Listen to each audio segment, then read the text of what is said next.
ಕರ್ನಾಟಕ ರಾಜ್ಯ ಅರಣ್ಯ ಕೈಗಾರಿಕಾ ನಿಗಮ ನಿಯಮಿತ.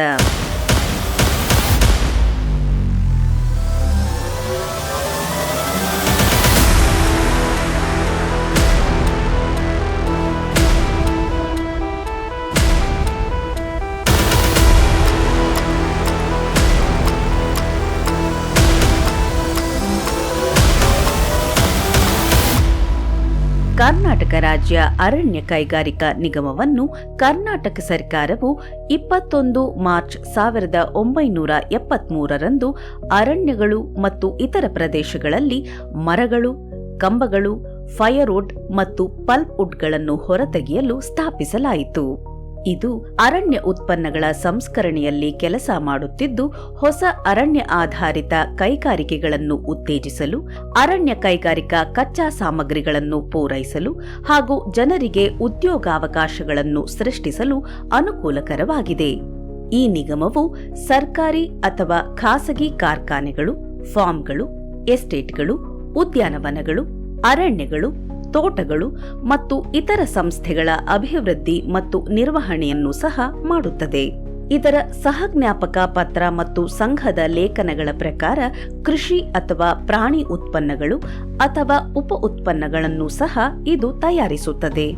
ಬೆಂಗಳೂರಿನ ಟಿಂಬರ್ ಯಾರ್ಡ್ ಲೇಔಟ್ನಲ್ಲಿರುವ ಕಾರ್ಖಾನೆಯು ಐಎಸ್ಐ ಮಾನದಂಡಗಳನ್ನು ದೃಢೀಕರಿಸುವ ಫ್ಲಶ್ ಡೋರ್ಗಳು ಮತ್ತು ಬ್ಲಾಕ್ ಬೋರ್ಡ್ಗಳ ತಯಾರಿಕೆಯ ಸೌಲಭ್ಯಗಳನ್ನು ಹೊಂದಿದ್ದು, ಸಾರ್ವಜನಿಕ ಮತ್ತು ಸರ್ಕಾರಿ ಇಲಾಖೆಗಳಲ್ಲಿ ಖ್ಯಾತಿಯನ್ನು ಪಡೆದಿದೆ. ನಮ್ಮ ಸಂಸ್ಥೆಯು ಸಾರ್ವಜನಿಕ ಉದ್ದಿಮೆಯಾಗಿದ್ದು, ಸಾರ್ವಜನಿಕರಿಗೆ ವಿವಿಧ ಅನುಕೂಲಗಳನ್ನು ಒದಗಿಸುತ್ತಾ ಬಂದಿದೆ. ನಮ್ಮಲ್ಲಿ flush door, block board, furniture, carpentry, ಸಾರ್ವಜನಿಕರಿಗೆ ಕಿಟಕಿ, ಬಾಗಿಲುಗಳು ಮತ್ತು ಎಲ್ಲ ಸೇವೆಗಳನ್ನು ಒದಗಿಸುತ್ತಾ ಬಂದಿದ್ದೇವೆ. ನಾವು ಮರಮುಟ್ಟುಗಳನ್ನು ಆಸ್ಕೋ ಕೆಮಿಕಲ್ ಟ್ರೀಟ್ ಮಾಡಿ, ನಂತರ ಬಾಯ್ಲರ್ ವ್ಯವಸ್ಥೆ ಇದೆ, ಅದರಲ್ಲಿ ಡ್ರೈ ಮಾಡಿ ಅದರಿಂದ ನಾವು ಫ್ಲಶ್ ಡೋರ್ ಮತ್ತು ಬ್ಲಾಕ್ ಬೋರ್ಡ್ಗಳನ್ನು ಮಾಡುತ್ತೇವೆ. ಈ ತರ ವ್ಯವಸ್ಥೆಯು ಕರ್ನಾಟಕದಲ್ಲಿ ಎಲ್ಲೂ ಇಲ್ಲ. ಮರದ ರಾಸಾಯನಿಕ ಸಂಸ್ಕರಣೆ ಮಾಡುವ ಸೌಲಭ್ಯವನ್ನು ಹೊಂದಿರುವುದಲ್ಲದೆ, ಮರದ ಗುಣಮಟ್ಟ, ಕೆಲಸಗಾರಿಕೆ ಮತ್ತು ಬಾಳಿಕೆ ಬರುವಂತಹ ಕಿಟಕಿ ಬಾಗಿಲುಗಳು ಸಾರ್ವಜನಿಕರಲ್ಲಿ ಬಹಳ ಜನಪ್ರಿಯವಾಗಿದೆ. ಈ ಘಟಕದಿಂದ ಪೀಠೋಪಕರಣಗಳನ್ನು ಮುಖ್ಯವಾಗಿ ಸರ್ಕಾರಿ ಕಚೇರಿಗಳಿಗೆ, ಸಾರ್ವಜನಿಕರಿಗೆ ಹಾಗೂ ಇತರರಿಗೆ ನಿರ್ದಿಷ್ಟಪಡಿಸಿದಂತೆ ಸರಬರಾಜು ಮಾಡಲಾಗುತ್ತಿದೆ. ಇತ್ತೀಚೆಗೆ ಈ ಘಟಕಕ್ಕೆ ISO 14001 2015 ಕಂಪನಿಯ ಪ್ರಮಾಣವನ್ನು ನೀಡಿ ಗೌರವಿಸಲಾಗಿದೆ. ಇದು 1 ಕೋಟಿವರೆಗಿನ ಪೀಠೋಪಕರಣಗಳನ್ನು ಖರೀದಿಸಲು 4G ವಿನಾಯಿತಿಯನ್ನು ಹೊಂದಿರುವುದರಿಂದ ಟೆಂಡರ್ಗಳನ್ನು ಕರೆಯುವ ಅಗತ್ಯವಿರುವುದಿಲ್ಲ. ಈ ಅವಕಾಶವನ್ನು ಎಲ್ಲಾ ಸರ್ಕಾರಿ ಇಲಾಖೆಗಳು ಬಳಸಿಕೊಳ್ಳುವುದು ಸೂಕ್ತ.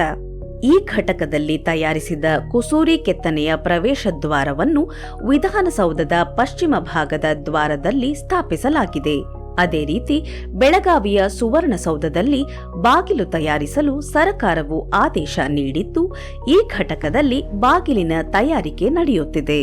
ಈ ನಿಗಮವು ಪ್ಲೈವುಡ್ ಉತ್ಪಾದನೆ, ಬಯೋಮಾಸ್ನಿಂದ ಬ್ರಿಕ್ವೆಟ್ಗಳು ಮತ್ತು ಪ್ಯಾಲೆಟ್ಗಳ ಉತ್ಪಾದನೆಯನ್ನು 90 ಡಿಗ್ರಿ ಒತ್ತಡಕ್ಕೆ ಒಳಪಡಿಸಿ, ತೇಗದ ಮರದ ಗಾತ್ರದ ತಯಾರಿಕೆಗೆ 6% 100 ಅನುಪಾತದ ಆಸ್ಕುಡ್ ಸಂರಕ್ಷಕ ರಾಸಾಯನಿಕ ಮಿಶ್ರಣವನ್ನು 24 ಗಂಟೆಗಳ ಕಾಲ ನೈಸರ್ಗಿಕ ಪರಿಷ್ಕರಣೆಗೆ ಒಳಪಡಿಸುವ ಮೂಲಕ ಅನುಮೋದನೆ ಪಡೆಯುವ ಪ್ರಕ್ರಿಯೆಯಲ್ಲಿದೆ. ಸಾರ್ವಜನಿಕರಿಗೆ ಸರಬರಾಜು ಮಾಡುವ ಬಾಗಿಲುಗಳು, ಕಿಟಕಿಗಳು ಮತ್ತು ಚೌಕಟ್ಟುಗಳ ತಯಾರಿಕೆಗೆ ನೈಸರ್ಗಿಕ ಪರಿಷ್ಕರಣಾ ಪ್ರಕ್ರಿಯೆಯನ್ನು ಬಳಸಲಾಗುತ್ತದೆ. ಈ ನಿಗಮವು ಸರ್ಕಾರದಿಂದ ಮಾನ್ಯತೆ ಪಡೆದ ಉತ್ಪನ್ನಗಳನ್ನು ನೀಡುತ್ತದೆ. ಟಿಂಬರ್ ಯಾರ್ಡ್ನಲ್ಲಿ ನಡೆಯುವ ಕೆಲಸದ ಪ್ರಕ್ರಿಯೆಗಳು: ಮಾವಿನ ಕೋರ್ ಮತ್ತು ಲಿಪ್ಪಿಂಗ್ ಅನ್ನು ರಾಸಾಯನಿಕ ಚಿಕಿತ್ಸೆಗಾಗಿ ಬಳಸಲಾಗುವ ಟಿಂಬರ್ ಇಂಪ್ರೆಗ್ನೇಷನ್ ಪ್ಲಾಂಟ್. ಈ ಟಿಂಬರ್ ಇಂಪ್ರೆಗ್ನೇಷನ್ ಪ್ಲಾಂಟ್ ಎನ್ನುವುದು ಮರವನ್ನು ಹೆಚ್ಚು ಬಾಳಿಕೆ ಬರುವಂತೆ ಮಾಡಲು ಮತ್ತು ಹಾನಿಯಿಂದ ಸಂರಕ್ಷಿಸಲು ರಾಸಾಯನಿಕಗಳನ್ನು ಬಳಸುವ ಸೌಲಭ್ಯವಾಗಿದೆ. ಈ ಪ್ರಕ್ರಿಯೆಯು ಮರವನ್ನು ಕೊಳೆಯುವಿಕೆಯಿಂದ, ಕೀಟಗಳಿಂದ ಮತ್ತು ಇತರ ಪ್ರಾಕೃತಿಕ ಅಂಶಗಳಿಂದ ಸಂರಕ್ಷಿಸುತ್ತದೆ. KTK 5277 boiler. ಈ ಬಾಯ್ಲರ್ 10 kg ಸಾಮರ್ಥ್ಯವನ್ನು ಹೊಂದಿದ್ದು, ಇದು ಇಂಧನದ ಸಹಾಯದಿಂದ ಶಾಖವನ್ನು ಉತ್ಪಾದಿಸುತ್ತದೆ. ಈ ಊಗಿ ಶಕ್ತಿಯನ್ನು ಬಳಸಿ ಯಂತ್ರಗಳನ್ನು ಚಾಲನೆ ಮಾಡುವುದರಿಂದ ಕೈಗಾರಿಕೆಗಳಿಗೆ ತಮ್ಮ ಉತ್ಪಾದನಾ ಸಾಮರ್ಥ್ಯವನ್ನು ವೆಚ್ಚ ಪರಿಣಾಮಕಾರಿಯಾಗಿ ನಿರ್ವಹಿಸಬಹುದಾಗಿರುತ್ತದೆ. Seasoning kiln. ಈ ಪ್ರಕ್ರಿಯೆಯಲ್ಲಿ ಮರದಿಂದ ತೇವಾಂಶವನ್ನು ತೆಗೆದುಹಾಕುವುದರ ಜೊತೆಗೆ ಪರಿಷ್ಕೃತ ಮರವನ್ನು ತಯಾರಿಸಲಾಗುತ್ತದೆ. ನಿರ್ದಿಷ್ಟ ಪ್ರಮಾಣದಲ್ಲಿ ಮರದಲ್ಲಿರುವ ನೀರನ್ನು ತೆಗೆದುಹಾಕುವುದು ಈ ಪ್ರಕ್ರಿಯೆಯ ಮೂಲ ಉದ್ದೇಶವಾಗಿರುತ್ತದೆ. ರಿಪ್ಸಾ ಯಂತ್ರ. ರಿಪ್ಸಾ ಯಂತ್ರವು ಹಲ್ಲಿನ ಮಾದರಿಯನ್ನು ಬಳಸಿಕೊಂಡು ಮರವನ್ನು ಕತ್ತರಿಸುತ್ತದೆ. ಇದರಿಂದಾಗಿ ಗರಗಸವು ರೇಖೆಗಳಿಗೆ ಅಡ್ಡಲಾಗಿ ಮರವನ್ನು ನೇರವಾಗಿ ಕತ್ತರಿಸಲು ಅನುವು ಮಾಡಿಕೊಡುತ್ತದೆ. ಕ್ರಾಸ್ ಕಟಿಂಗ್ ಯಂತ್ರ.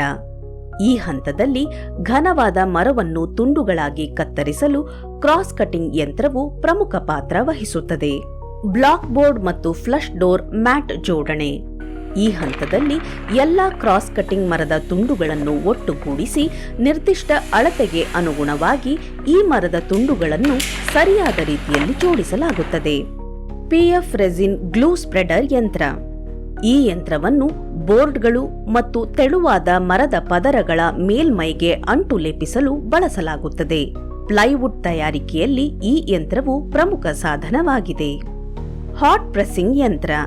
ಈ ಯಂತ್ರವು ಶಾಖ ಮತ್ತು ಒತ್ತಡವನ್ನು ಬಳಸುತ್ತಾ ಮರದ ಪದರಗಳನ್ನು ಒಟ್ಟಿಗೆ ಜೋಡಿಸಿ ಪ್ಲೈವುಡ್ ಅನ್ನು ತಯಾರಿಸುತ್ತದೆ. ಮರ ಆಧಾರಿತ ಸಂಯೋಜನೆಗಳನ್ನು ತಯಾರಿಸುವಲ್ಲಿ ಹಾಗೂ ಅಂತಿಮ ಉತ್ಪನ್ನಗಳ ಗುಣಮಟ್ಟ ಮತ್ತು ಗುಣಲಕ್ಷಣಗಳನ್ನು ನಿರ್ಧರಿಸುವಲ್ಲಿ ಈ ಹಂತವು ಪ್ರಮುಖ ಪಾತ್ರ ವಹಿಸುತ್ತದೆ. ಹೈಡ್ರಾಲಿಕ್ ಲಿಫ್ಟಿಂಗ್ ಯಂತ್ರ. ಈ ಯಂತ್ರವು ಹಾಟ್ ಪ್ರೆಸ್ಸಿಂಗ್ಗಾಗಿ ಜೋಡಿಸಿಟ್ಟ ಸಾಮಗ್ರಿಗಳನ್ನು ಒಂದು ಕಡೆಯಿಂದ ಇನ್ನೊಂದು ಕಡೆಗೆ ಲೋಡ್ ಮತ್ತು ಅನ್ಲೋಡ್ ಮಾಡಲು ಬಳಸಲಾಗುತ್ತದೆ. ಡಬಲ್ ಡೈಮೆನ್ಷನ್ ಕಟಿಂಗ್ ಯಂತ್ರ. ಹಾಟ್ ಪ್ರೆಸ್ಸಿಂಗ್ ಪ್ರಕ್ರಿಯೆಯ ನಂತರ ಉತ್ಪನ್ನದ ವಿನ್ಯಾಸವನ್ನು ಅಂತಿಮಗೊಳಿಸಲು ಮತ್ತು ಅದನ್ನು ಮಾರುಕಟ್ಟೆಗೆ ಸಿದ್ಧಪಡಿಸಲು ಈ ಯಂತ್ರವನ್ನು ಬಳಸಲಾಗುತ್ತದೆ. ಬೀಡಿಂಗ್, ಪಾಲಿಶಿಂಗ್ ಮತ್ತು ಜೋಡಣೆಯ ಡೆಸ್ಕ್. ಈ ಹಂತದಲ್ಲಿ ಎಲ್ಲಾ ಕತ್ತರಿಸಿದ ಹಲಗೆಗಳನ್ನು ಬೀಡಿಂಗ್ ಮತ್ತು ಪಾಲಿಶಿಂಗ್ ಮಾಡಿ ಜೋಡಿಸಿಡಲಾಗುತ್ತದೆ. ಸರ್ಕಾರದ ಆದೇಶ ಸಂಖ್ಯೆ ಆಪಾಜಿ 50 FDP 2004 ದಿನಾಂಕ 5/3/2004 ಪ್ರಕಾರ ಅರಣ್ಯ ಇಲಾಖೆ ಮತ್ತು ಇತರ ಸರ್ಕಾರಿ ಏಜೆನ್ಸಿಗಳ ಲಾಗಿಂಗ್ ಕಾರ್ಯಾಚರಣೆಗಳನ್ನು ಕರ್ನಾಟಕ ರಾಜ್ಯ ಅರಣ್ಯ ಕೈಗಾರಿಕಾ ನಿಗಮವು ಅರಣ್ಯ ಸಂಪನ್ಮೂಲಗಳ ಆರ್ಥಿಕ ಮತ್ತು ವೈಜ್ಞಾನಿಕ ಶೋಷಣೆಯನ್ನು ತಡೆಗಟ್ಟುವ ಉದ್ದೇಶದೊಂದಿಗೆ ಕೈಗೆತ್ತಿಕೊಂಡಿದೆ. ಗೌರವಾನ್ವಿತ ಸುಪ್ರೀಂ ಕೋರ್ಟಿನ ಆದೇಶದಂತೆ ಮಧ್ಯವರ್ತಿಗಳನ್ನು ನಿರ್ಮೂಲನೆ ಮಾಡುವುದರ ಜೊತೆಗೆ ಅನುಮೋದಿತ ಯೋಜನೆಯ ಪ್ರಕಾರ ಈ ಕೆಲಸವನ್ನು ಮಾಡಲಾಗುತ್ತಿದೆ. ಅರಣ್ಯಗಳು ಮತ್ತು ಇತರ ನೈಸರ್ಗಿಕ ಸಂಪನ್ಮೂಲಗಳ ಸುಸ್ಥಿರ ಬಳಕೆಯನ್ನು ಉತ್ತೇಜಿಸುವಲ್ಲಿ ವಿಶ್ವದರ್ಜೆಯ ಸಂಸ್ಥೆಯಾಗಲು ಈ ಘಟಕದಲ್ಲಿನ ಕಾರ್ಮಿಕರು ಹೆಚ್ಚು ಶ್ರಮ ವಹಿಸುತ್ತಿದ್ದಾರೆ.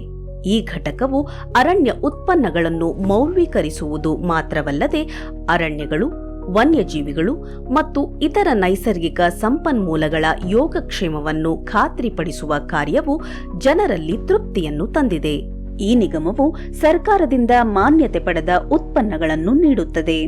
ಲಾಗಿಂಗ್ನ ಉಪ ಉತ್ಪನ್ನಗಳಾದ ದುಂಡಾದ ಮರದ ದಿಮ್ಮಿಗಳು, ಅಳತೆಗೆ ಕತ್ತರಿಸಿದ ದಿಮ್ಮಿಗಳು, ಪಲ್ಪುಟ್, ಫಿಯೋಲೋಟ್ ಮತ್ತು ಪೀಠೋಪಕರಣಗಳನ್ನು ಈ ಘಟಕವು ವ್ಯಾಪಾರ ಮಾಡುತ್ತದೆ. ಈ ಘಟಕದ ಕೆಲಸದ ಗುಣಮಟ್ಟವು ಲಾಗಿಂಗ್ ಮತ್ತು ಮರದ ಉದ್ಯಮದಲ್ಲಿ ಅತ್ಯುತ್ತಮವೆಂಬ ಹೆಗ್ಗಳಿಕೆಯನ್ನು ಪಡೆದಿದೆ. ಎಲ್ಲ ಸಾರ್ವಜನಿಕರಿಗೆ ಸೇವೆಗಳನ್ನು ಒದಗಿಸ್ತಾ ಇರ್ತೇವೆ. ಸಾರ್ವಜನಿಕರು ಇದನ್ನು ಅನುಕೂಲ ಪಡ್ಕೋಬೇಕಂತೇಳಿ ನಾನು ಎಲ್ಲರನ್ನೂ ಕೇಳ್ಕೊಂತೇನೆ. ಕರ್ನಾಟಕ ರಾಜ್ಯ ಅರಣ್ಯ ಕೈಗಾರಿಕಾ ನಿಗಮ ನಿಯಮಿತ.